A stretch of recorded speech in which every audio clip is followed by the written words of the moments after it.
In this video, we are going to see how to create circular pattern on an object.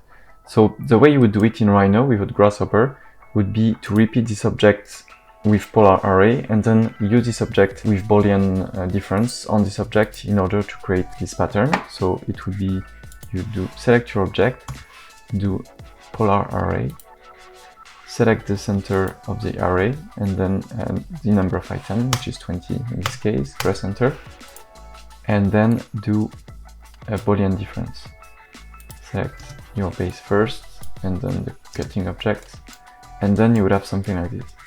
So it works well, but the problem is if you want to change the amount of repetition of your pattern or the size and everything, you'd have to redo everything again. So we're going to see how to do it in Grasshopper. So you're going to open Grasshopper and then I'll put this here. So we're going to first reference this object into Grasshopper with brep. So you can do set1 brep. Then we're going to do a polar array here. The geometry is here. Then you will see that it's not rotating around, it's not creating the array around our object. It's in the center of the scene. So we'll have to create a plane in the middle. So you're going to create a point here, then a plane, which is going to be X and Y, like this. The origin will be this point, so you can use a point, set one point, so you're going to reference your point here, the plane.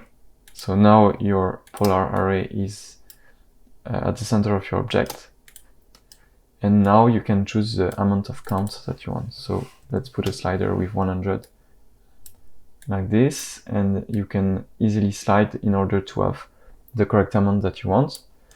Then the next step is to create Boolean difference. So in Grasshopper it's called solid difference.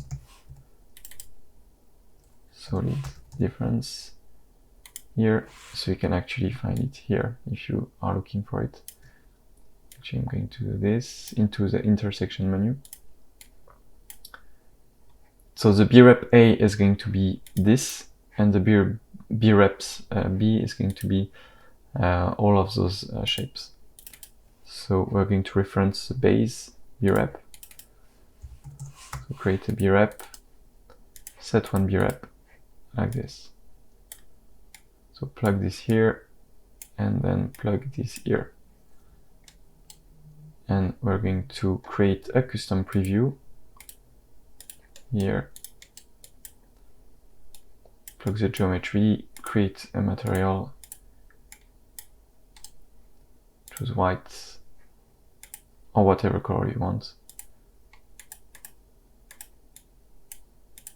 here, and then you can hide everything else here and also this.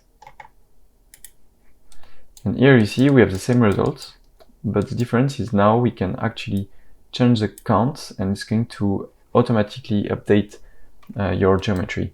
Because the solid difference is taking a lot of resources, because it's a Boolean operation, if you try to put, let's say, 80, it's going to take a bit more time to process.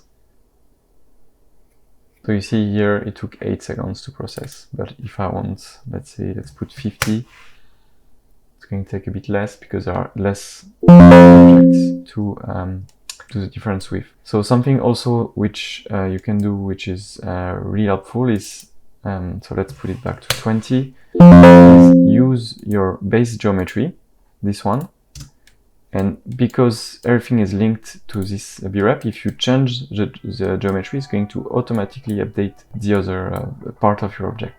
So you can easily tweak your design with this method.